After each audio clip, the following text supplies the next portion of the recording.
तदा हि धर्मस्य ग्लानिर्भवति भारत अभ्युत्थानम् अधर्मस्य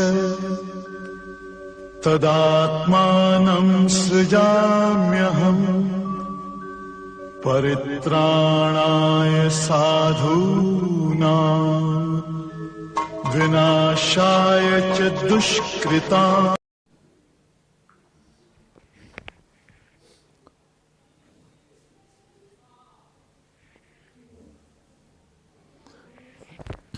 सभी प्रेमियों को हरिओम, राम राम।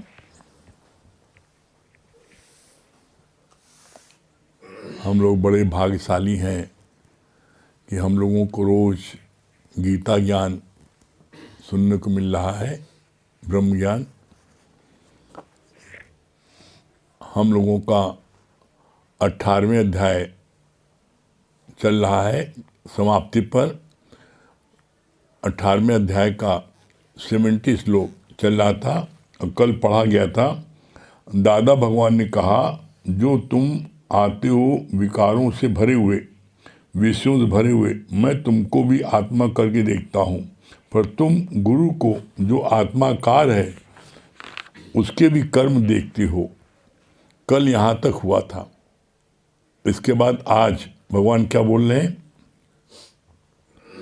करुणा का स्वभाव धारण करो, दुख दर्द बेबसी बिसरी जो सदगुरु दर्द इंदे, तू बर्ग गिरा मैं जल जाऊं, तेरा हूँ तुझमें मिल जाऊं। हो मुझसे खता और तुम बख्शो, ये रोज का झगड़ा कौन करे। जेता सागर में नीर भरा, एते अवगुण हमारे, दया करो कुरु उपायो, डूबते पत्थर तारे। संत के पास जाइए तो साथ न लीजिए कोई। यहाँ पर कितनी अच्छी बात बोली भगवान ने। पहली बात क्या बोली? करुणा का स्वभाव धारण करो। करुणा और दया दो चीज होती है। करुणा होती है जब हम अपना आप देखते हैं, और दया होती है जब हम अपने से कमजोर दीन दुखी देखते हैं। तो दीन दुखी देखने पर तुम जो दया करोगे तो इसमें तुमको आवागमन के चक्कर में पड़ना पड़ेगा। करुणा होता है अपने आप। जैसे तुम्हारा एक हाथ में दर्द हो रहा है तो दूसरे हाथ से तुमने उसको दबाया। तुम्हारे सिर में दर्द हो रहा है, तुमने अपने हाथ से दबाया, करुणा किया। और यही भावना किसी दूसरे दर्द हो रहा उसको दबाओ तो दया नहीं, बेचारे को दर्द हो रहा था मैंने दबाया, तो तुम उसको 10 जगह गाओगे। कैसे? आप देख लो। आप किसी को भी दया करते हो, चाहे पैसे से, चाहे वस्त्र से, चाहे अन्न से, किसी प्रकार से कोई दया करते हो, तो जब तक 10 लोगों को कह नहीं लेते तुम्हारे पेट में दर्द होता है। लेकिन अपने शरीर को तुमने मनो खिलाया, तो आज तक किसी बोला कि हमने मनो इसको खिलाया, अन्न खिलाया, दूध पिलाया, मक्खन खिलाया? किसी कहा? और किसी को एक दिन खिला दोगे तो 10 जगह खाओगे। तो दया आप करोगे तो आपके कर्म बनेंगे, करुणा करोगे तो आपके कर्म नहीं बनेंगे। अपना आप देख के मैंने किया। फिर आगे क्या बोला भगवान ने? तू बर्ग गिरा मैं जल जाऊं, तेरा हूं तुझसे मिल जाऊं। हो मुझसे खता और तुम बख्शो, ये रोज का झगड़ा कौन करे। जेता सागर में नीर भरा, एते अवगुण हमारे, दया करो गुरु मेहर उपायो, डूबते पत्थर तारे। जैसे समुद्र में जितना पानी है उतने अवगुण मेरे में है। प्रभु मेरे ऊपर दया करो, मुझको तारो। कैसे? जैसे पत्थर को तुमने तारा, उसी तरह प्रभु मेरे ऊपर दया करके मुझको तारो। प्रभु से कभी ये मत कहो इंसाफ करो, अकड़बाजी नहीं दिखाओ भगवान से। अकड़बाजी दिखाओगे तो इसका परिणाम क्या मिलेगा? जैसे एक संत ने 10 साल तक एक पत्थर में बैठ के तपस्या किया। भगवान प्रकट हो गए, बोला तुम्हारे ऊपर दया करें कि तुम्हारे को जो है माफ़ करें। तो उसको बड़ा अंदर में अकड़ आई कि मैंने 10 साल तपस्या किया है, इसमें मेरी गलती क्या है।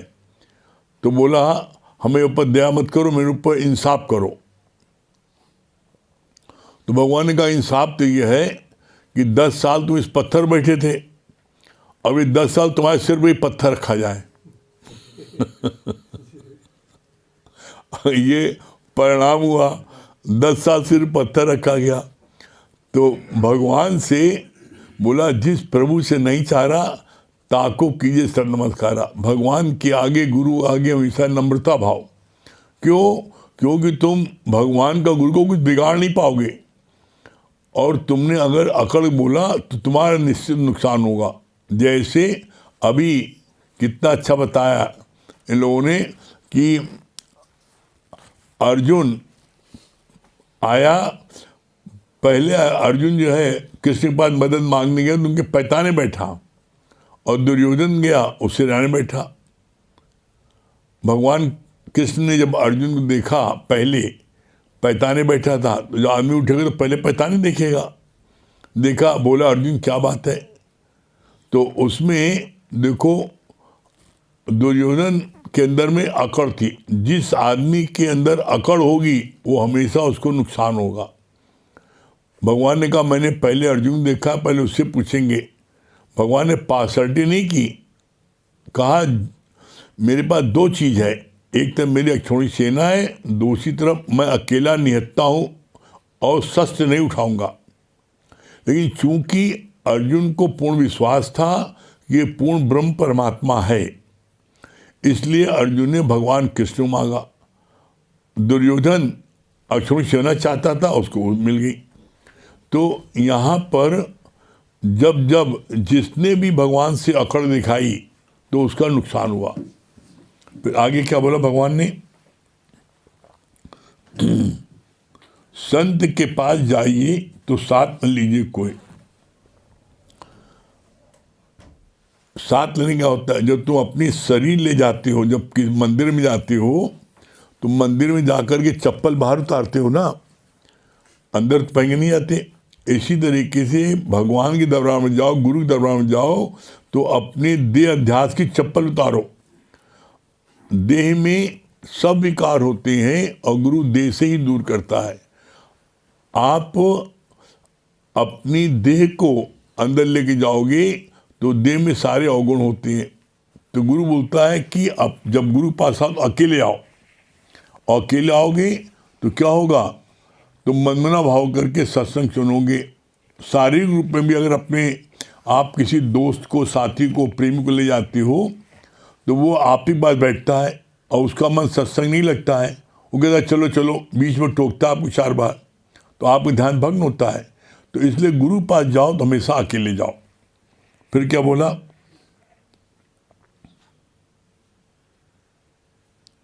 देह बनकर कभी भी तुम पूर्ण आत्मनिष्ठा नहीं कर सकती।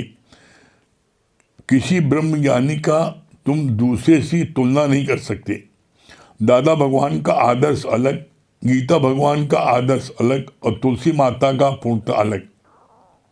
पहली बात क्या बोली, देह बनकर कभी तुम पूर्ण आत्मनिष्ठा नहीं कर सकती। क्यों नहीं कर सकते?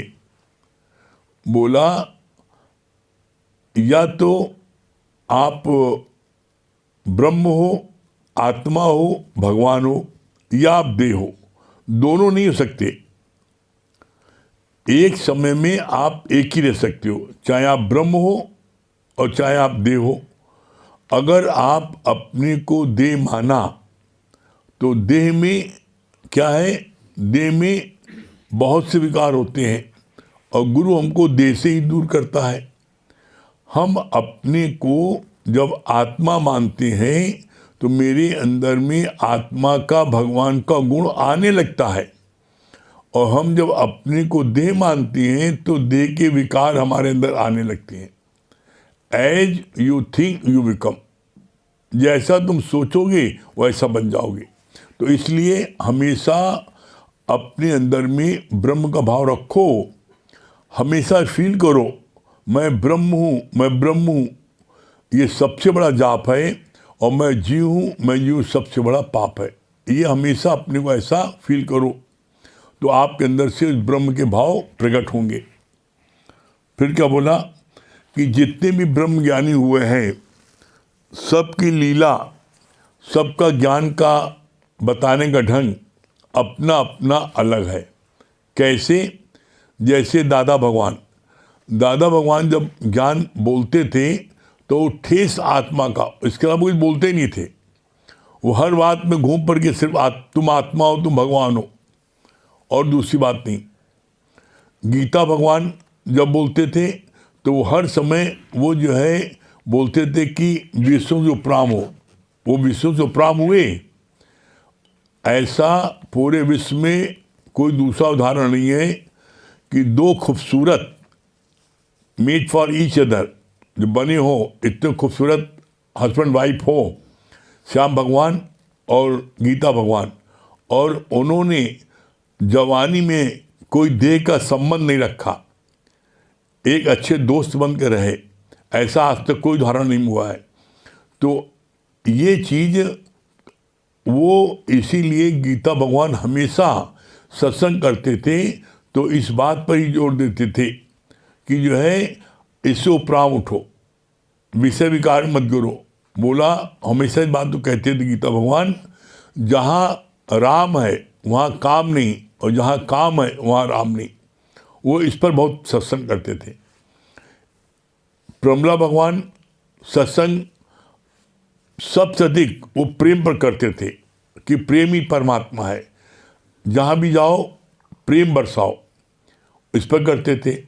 तुलसी माँ बहुत डिसिप्लिन थी, एक बहुत स्ट्रिक्ट थी। उनको वहाँ सत्संग समाप्त तो अपने अपने घर जाओ, कोई किसी से बात नहीं करेगा, एकदम बिल्कुल रूखा ज्ञान। वो किसी से बात नहीं करने देती थी, बहुत सख्त थी। तो हर एक का अपना अलग अलग वो है। इसीलिए बोलते हैं एक सादे सब सादे, एक सादे सब सदे, और सब सादे सब जाए। जब आप एक किसी सुनते हो तो आपका वैसा लेवल बन जाता है, उसी ढंग की आपके अप्रोच से आती है, आपको वैसी सत्संग अच्छा लगने लगता है। और जब आप 4 लोग सुनते हो तो क्या होता है, उससे आपका मन कंफ्यूज करता है। इसीलिए भगवान ने बोला एक सादे सब सदे, और सब सादे सब जाए। फिर क्या बोला भगवान ने?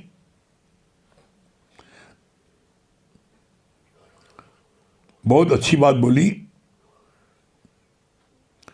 Y you are burning your blood with the mistake of others.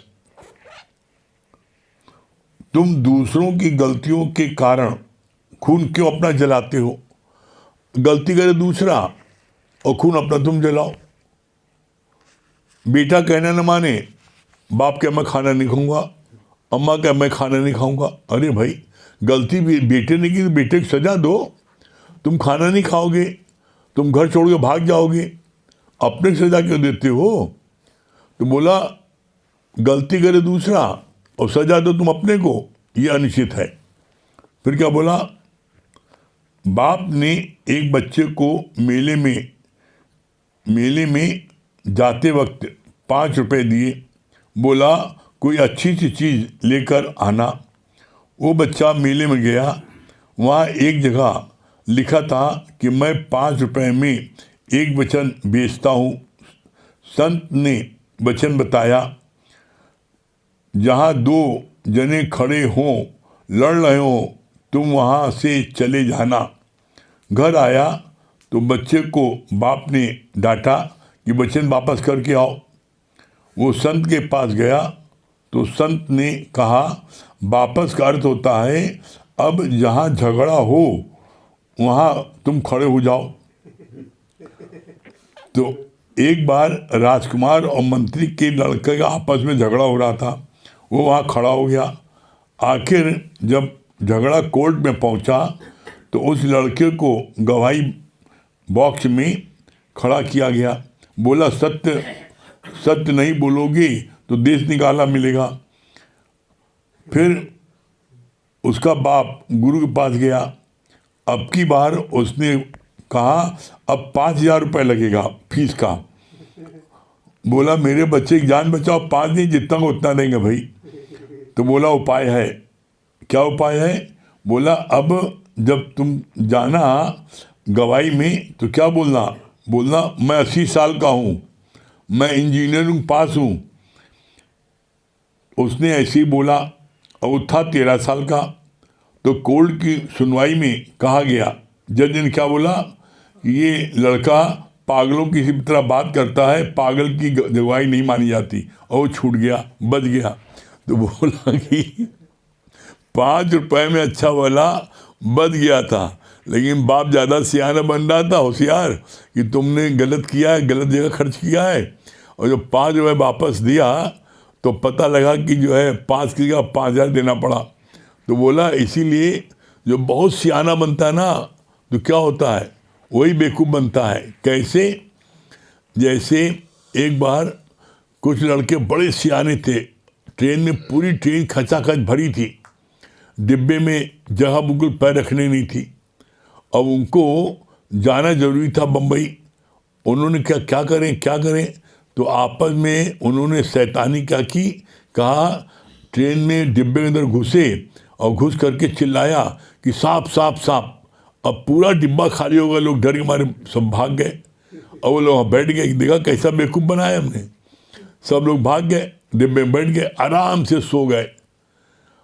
और जब सुबह हुई पता लगा, सोचा बम्बई पहुंच गए, पता लगा तो इलाहाबाद ही पड़े हैं। क्यों?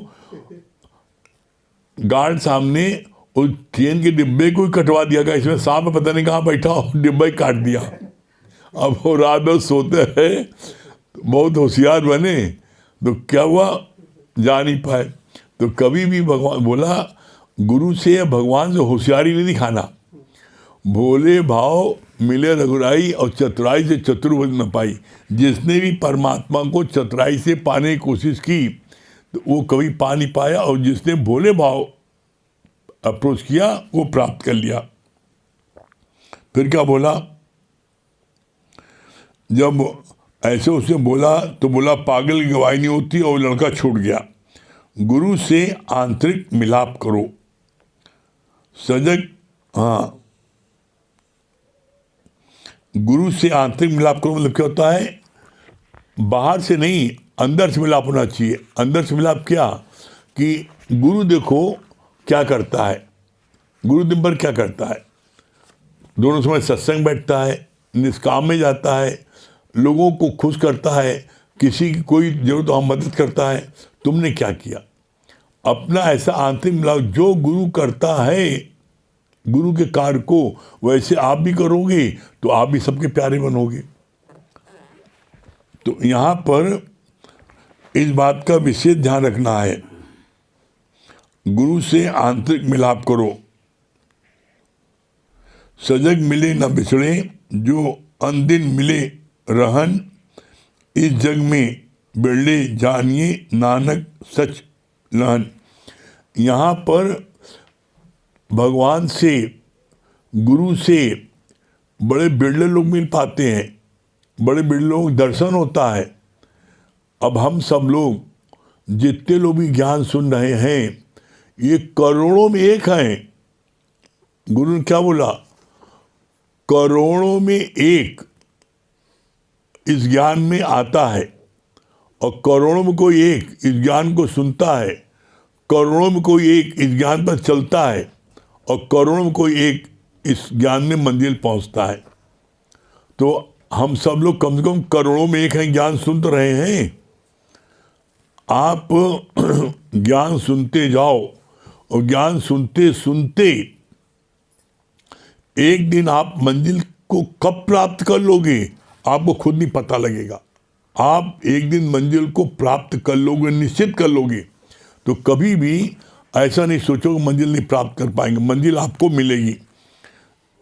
फिर आगे क्या बोला, ये आज 18वें अध्याय का 70 और 71 श्लोक ये कंप्लीट हो गया, पूरा हो गया। अब इसके आगे 18वें अध्याय का 72 श्लोक और 73 श्लोक, भगवान इसमें क्या बोल रहे हैं?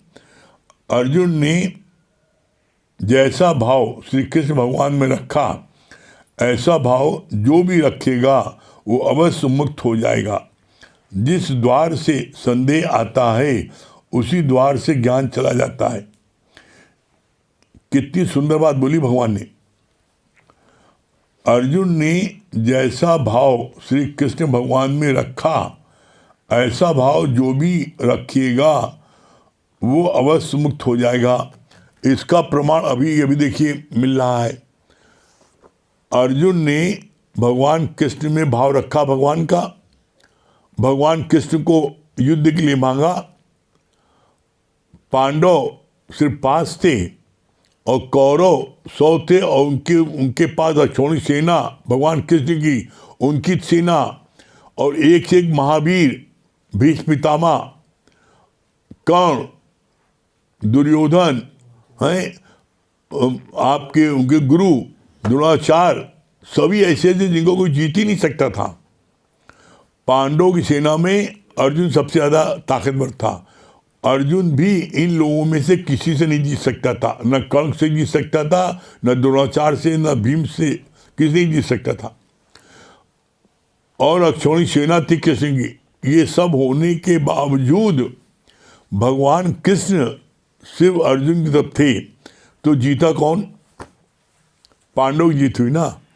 तो बोला इसी तरीके से जो भगवान में श्रद्धा रखता है निश्चित वो जो है बहुत से पार होता है, निश्चित उसका कल्याण होता है। कहानी अर्जुन ने जैसा भाव श्री कृष्ण भगवान में रखा, ऐसा भाव जो भी रखिएगा वो अवश्य मुक्त हो जाएगा। वो निश्चित उसको मुक्ति प्राप्त होगी। और फिर आगे चेतावनी क्या दी? जिस द्वार से संदेह आता है उसी द्वार से ज्ञान चला जाता है।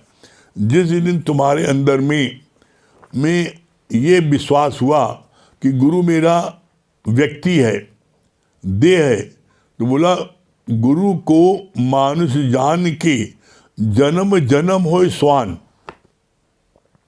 जो गुरु को मनुष्य जानता है वो जन्म जन्म में कुत्ता बनता है।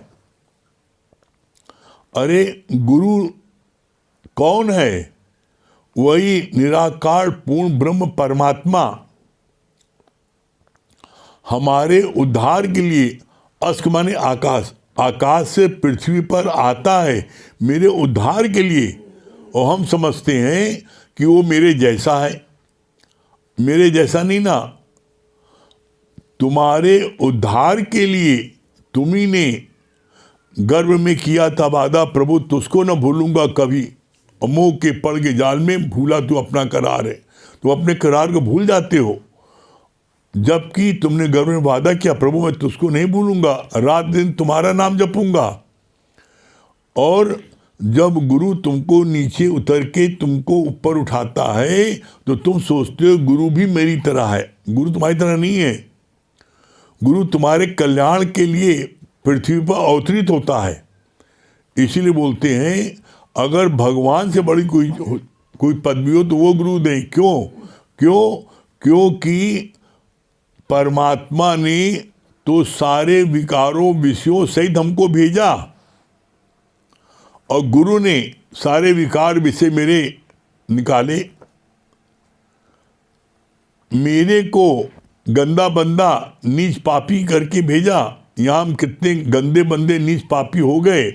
गुरु ने कैसे हमको साफ किया? जैसे एक बच्चा मल मूत्र में सना होता है तो कोई भी परिवार का रिश्तेदार कोई उस बच्चे को छूता नहीं है। जब वो अपने मुंह में पाटी पोते रहता है, हाथ में मले रहता है, पेट में मले रहता है पाटी, तो उसको सब लोग देख के भागते हैं, कहते हैं दूर रहो, कोई नहीं छूता। एकमात्र माँ उस बच्चे को गरज लगा करके उसकी पाटी साफ करती है, उसको अच्छे नए वस्त्र पहनाती है, पाउडर क्रीम लगाती है, काजल लगाती है। और जब वो बच्चा खूब अच्छे से नहा धो करके काजल क्रीम लगा के तैयार हो जाता है तो दुनिया वाले उसको आओ टॉफ़ी देंगे, चॉकलेट देंगे, उसको गोदी लेते हैं। इसी तरीके से यहाँ पर है, जब तुम गंदे बंदे दुनिया में सारे विकारों से सने थे, गुरु ने मेहनत करके तुम्हारे उन सारे विकारों से तुम्हें साफ किया, विषय विकारों से ऊपर उठाया, और जब साफ सुथरे हो गए तो दुनिया वाले तुम्हें टॉफी देंगे, लाले दे तो मेरी गोदी में आ जाओ। तो ऐसे में बोला गुरु ने, जीवन में हमेशा एक बात ध्यान रखना, एक साधे सब सदे, सब साधे सब जाए, एक साधो। और बोला जिसने भी दर छोड़ा, जिसने भी दूसरा दर पकड़ा, तो जिसके पास भी तुम जाओगे तुम्हें वो प्यार, वो अपनत्व, वो स्थान कभी नहीं मिल पाएगा। क्यों? जिसके पास तुम जाओगे उसके मन में ये भावना जरूर आएगी कि जिसने इसको इतना साफ किया, गंदा था, मैला था, कुटियल था, कितना वो था, जब ये उसका नहीं हुआ, इतने सालों की मेहनत लेने के बाद, तो मेरा क्या होगा? तो कभी तुमको वो स्थान नहीं मिलेगा। इसलिए जीवन में हमेशा एक साधे सब सदे, सब साधे सब जाए, और ऐसा आप करोगे, निश्चित गुरु के ऊपर आपका भार होता है, और गुरु फिर आपको निश्चित पार आपको पहुंचाता है, गारंटी रहती है। गारंटी किस बात की रहती है? गुरु क्या बोलता है? आओ मेरी नैया में ले जाऊंगा भव पार। वो कहता है तुम मेरी नाव से बैठ जाओ और तुमको भव पार करने की जिम्मेदारी मेरी है। आप करके देखो, अगर आपको सफलता ना मिले तब कहना, निश्चित आपको सफलता मिलेगी। ठीक है?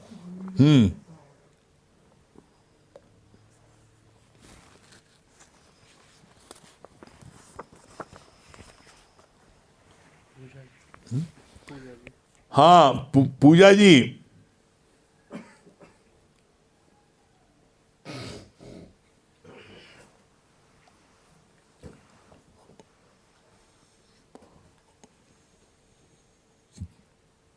पूजा जी दिल्ली।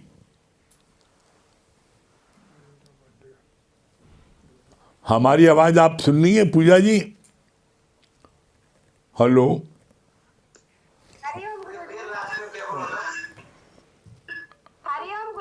हरि पहले पूजा जी आपको जन्मदिन की बहुत बहुत बधाई हो, हैप्पी बर्थडे।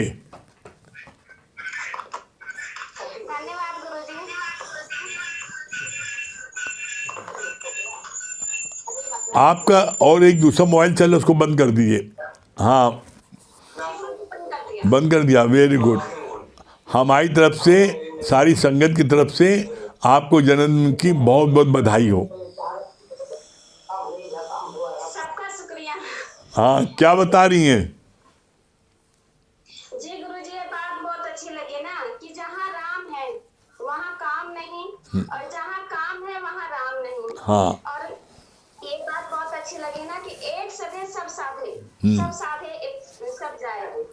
तो एक गुरु का तरले संग होगी ना तेरी समाधि भंग। हमेशा एक गुरु के प्रति बन के रहें, और उन्हीं गुरु के नाव में सवार हो जाएं, और बाकी उन पर छोड़ दीजिए, वो जहाँ ले जाएं। इतना भरोसा करके छोड़ दीजिए, वो जहाँ ले जाएं अच्छी जगह ही लेके जाएंगे।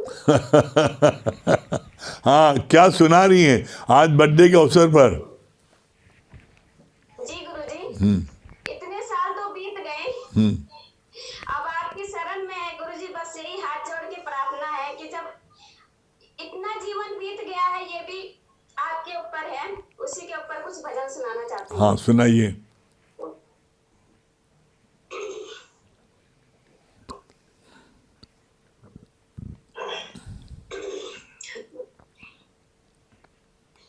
गुरुदेव मेरी नैया उस पार लगा देना, अभी तक तो निभाया है, आगे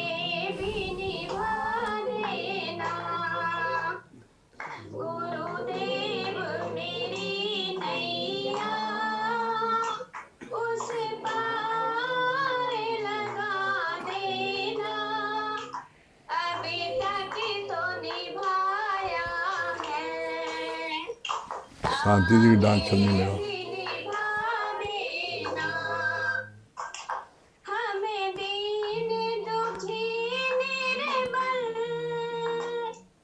नित्य नाम रहे प्रियतम, यह सोच दरस दोगे प्रभु आज नहीं तो कल, जो बाग लगाया है फूलों से सजा देना, गुरुदेव मेरे नाम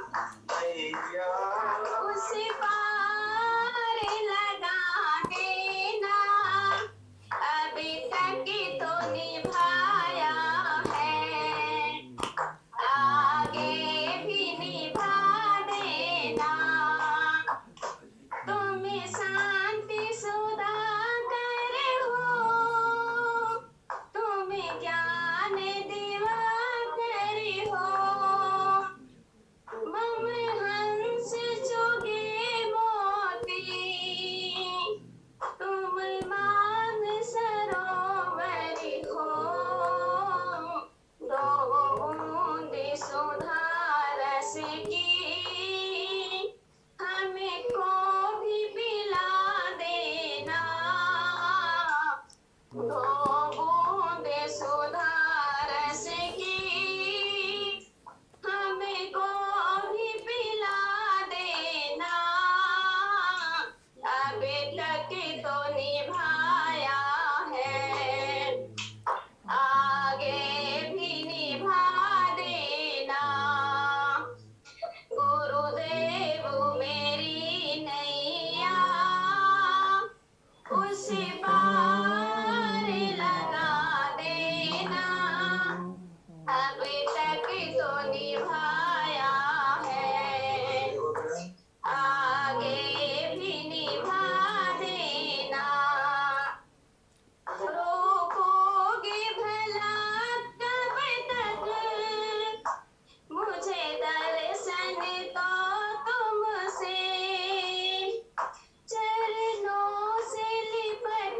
जाऊं वृक्षों से लता जैसे, अभी द्वार खड़ी तेरे, मुझे राह दिखा देना, गुरुवर मेरी नैया उस पार लगा देना, अब तक तो निभाया है, आगे भी निभा देना, मझधार पड़ी नैया डगमग डोले भऊ में, आओ गुरुदेव मुरारी, हमें ध्यान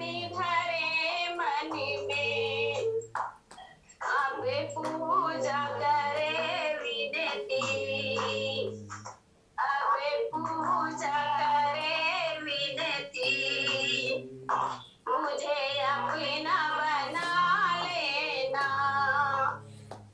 अब पूजा करे विनती, मुझे अपना बना लेना, गुरुदेव मेरी नैया उस पार लगा देना, अभी तक तो निभाया है, आगे भी निभा देना, हरिओम गुरुजी। बहुत सुंदर, बहुत बढ़िया। हाँ, क्या बता रहे हैं दुर्गेश भैया?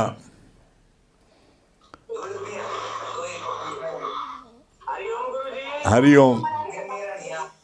हाँ, क्या बता रहे हैं? हाँ गुरुजी, बहुत अच्छी बात बताई है आपने कि अर्जुन के तरह अगर आपका जिस तरह अर्जुन भगवान को जानते थे, भगवान और जितनी भक्ति थी उतनी भक्ति अगर आपकी गुरु के प्रति होगी, निश्चित ही जिस प्रकार अर्जुन मंजिल को प्राप्त हुए वैसे आप भी मंजिल को प्राप्त कर सकते हैं, लेकिन जिस प्रकार अर्जुन की भक्ति थी वैसी भक्ति आपकी भी होनी चाहिए। ये बात बहुत अच्छी लगी मुझे। हाँ, क्या नाम था? हाँ, रजनी जी। हरिओम गुरुजी। हरिओम, हरिओम। हाँ, रजनी जी, रजनी सिंह, हाँ, रजनी सिंह दिल्ली। हरिओम गुरु जी। नहीं आ रखे। आ गया। हाँ, क्या बता रही हैं?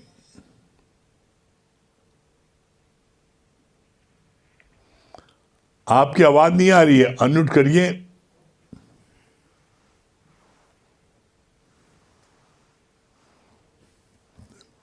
यहाँ पूछ लो।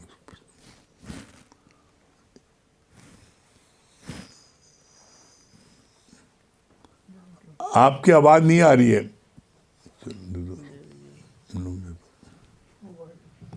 ये वाला ले मंगल भी।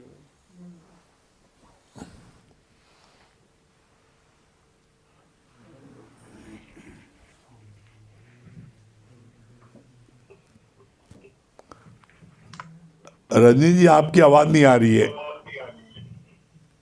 हरिओम गुरु जी। हाँ, हरिओम। क्या बता रही हैं? हमेशा गुरु की शरण में रहना चाहिए गुरु जी। जैसा मन रखेंगे, हाँ। गुरु के प्रति मन बढ़ाएंगे, तभी मन साफ होगा, तभी गुरु की शरण में आएंगे, हाँ, तभी मतलब अच्छा होगा। बहुत बढ़िया, ठीक। क्या बोल रहे हैं द्वारका भैया? फोटो आपकी नहीं आ रही।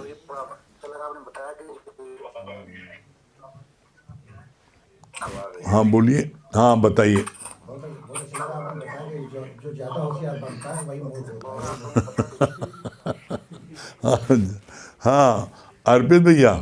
ये बात अच्छी लगी ना कि करुणा दो चीजें होती है, करुणा है, एक दया है। तो करुणा करेंगे तो हमारे कर्म नहीं बनेंगे। ये बात अच्छी लगी। हाँ, जयसवाल भैया। गुरु जी हमारी नैया ही पार करेंगे। गुरु ने पार। अच्छा, प्रेम भैया। हरिओम अंकल जी। बोला ना भोले भाव मिले रघुराई, चतुराई चतुर्भुज न पाई। सबको बता के ट्रेन रुकवाना सही बात नहीं। राजू भैया। बहुत अच्छी बात बताई गुरु जी। एक साधे सब सदे, सब साधे सब जाए। हाँ, दिनेश भैया की होम मिनिस्ट्री।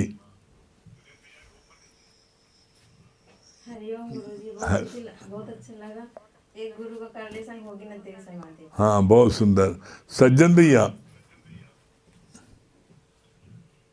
ये गुरु के बन के रहे ही तो अच्छा लगे। दिनेश भैया। बहुत अच्छी बात है कि गुरु को